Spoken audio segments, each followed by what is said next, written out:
I think one of the hardest parts about being a YouTuber, especially a YouTuber that keeps live animals, is that if something goes wrong, you end up looking like an idiot. Well, hey fish friends, how's it going? I hope you're doing well. My name is Zenzo from Tazawa Tanks. So I've been thinking about this video for a while now, a couple of weeks. Should I make this video? Should I not talk about it? And because I like to be relatively transparent and put everything out there, I don't like to hide things as far as like what happens with my fish in my fish room, I figured I would go ahead and make this video, and hopefully a lot of you can learn from my mistakes and not repeat them. So what happened? A couple of months ago, I made a video. I went and bought some fish. So I made a video about this, I'll put a link of it up here or down below in the description. But basically that video was about me kind of going back and trying to relive the experiences I had as a kid, going to the store, buying fish. I rode my bicycle to the fish store. And I got some fish that I was very excited to have and to show you and to put in an aquarium upstairs. So upstairs, I also keep aquariums, and I have a 75-gallon display tank that used to have a bunch of African cichlids, and now it has some other fish that I wanted to showcase, and also to have some of these fish that I bought put in that tank. Well, long story short, I brought the fish home, I put them in quarantine, I treated them, but I was not really focused on their health. I wasn't really focused on the full quarantine process, and I was trying to rush to put them in the tank so that I could make a video about it and share it with all of you. And that was a big mistake. So one is I rushed the quarantine process, and they probably were in quarantine for maybe 8 days. And I didn't see any signs of any disease or infections or bacteria or parasites. So I moved them from the quarantine tank to my display tank.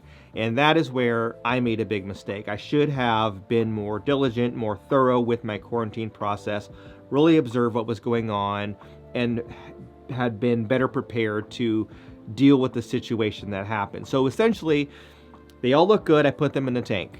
The next day I looked in the tank and it was not good. I saw that all of the new fish that I had introduced had developed ick.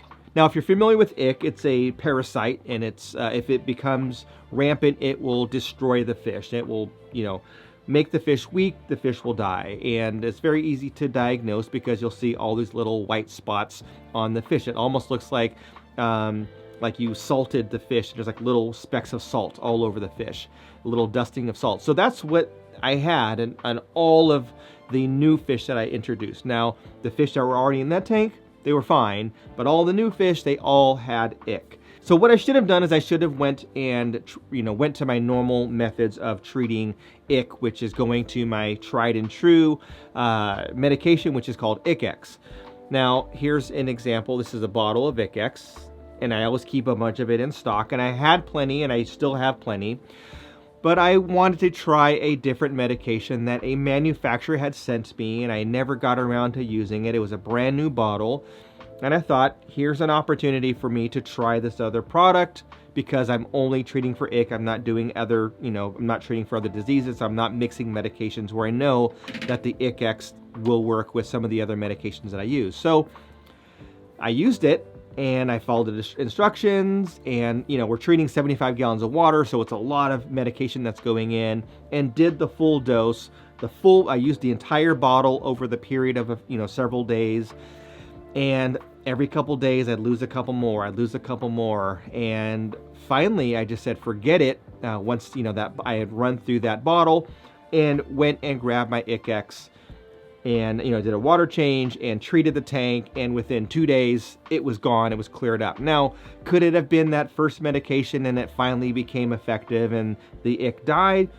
Possibly. But I feel like, going to an ick medication that I know works and I've used many, many times, I feel like that is what cured the situation. Now, the problem that I have is that I lost a bunch of fish, and it's my fault. It's my responsibility.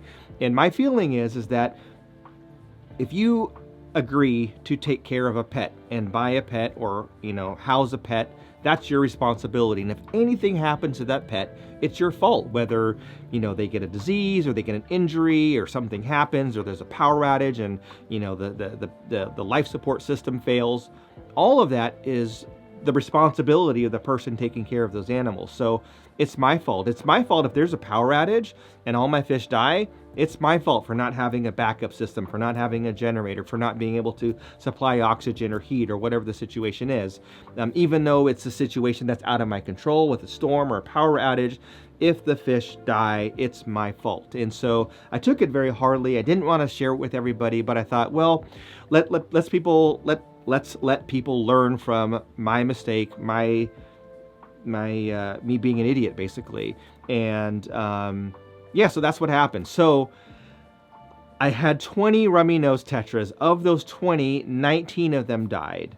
The one that survived is doing fantastic. It's in the tank now. It's been living in there for, I don't know, a couple of months. It's been a long time, several weeks now, and it's doing fine. It's solo though, so it's not behaving like it normally would. It kind of like will swim around and like look at the bigger fish and try to, fend for itself and get food, but it's not acting like a normal rummy nose because they are schooling fish. I also had 4 electric blue Acaras that I had purchased in that same batch. 1 of those survived, 3 of those died. The one that survived is doing amazing. It's like swims to the front of the tank. It looks beautiful. Every time I come near the tank, it swims up to the front of the glass because it knows that, probably thinks I'm going to put some food in the tank. So, so the fish that survived are well, as well as the Jurapari that are in there. They're all fine. But the fish that I bought, 90-something% of them died. So that's my fault. That's on me, and I feel terrible about it. But the reality is it happened, and it's my fault. So I replaced those fish. I went and bought some more rummy nose. I didn't buy more Acaras, but I bought more rummy nose. And I decided to go to a different store. Not because I feel like the store that I went to did anything wrong, but I thought, well, let me try a different, batch of fish from a different store. And I'm happy that I did because the ones that I got are very large and healthy looking. I got more of them. I got like 30. And so far, only 1 has lost out of that I got 32 of them, and 1 it died the very next day. It might have had some, pre-existing situation. But anyway, so the other ones are doing great. I've had them they've been in the quarantine tank for about a week and a half now already. So they're doing fine. And I'm running the meds through them, making sure that I'm not going to transfer anything from them to the new tank, making sure they're healthy. So I'm, right now I'm treating them for ick. And afterwards I'll I'll treat them for internal parasites, and I'll treat them for, any type of bacterial infections that I might see. And once I feel like they're totally healthy and good to go, then I'll put them in the main tank. But anyway, that's what's going on. And I don't like making this video. I didn't want to make this video, but, like I've always done on this channel, I try to be upfront and honest with people. And when I make a mistake and I feel like someone could learn from it, 9 times out of 10, I'm going to make a video about it and share it with you guys. So anyway, I would love to read down below in the comments what your thoughts are on me being an idiot. Have you also made, mistakes in the past where, fish have died under your care when you did something that, you could have done a better job. And hopefully if you did that, you've learned from it and shared with others. But anyway, yeah, comment down below and share with me, your story. And let me know what you think about, my situation and me being upfront and frank with all of you. That's all I had for now. Thanks for watching, and I'll catch you on the next one.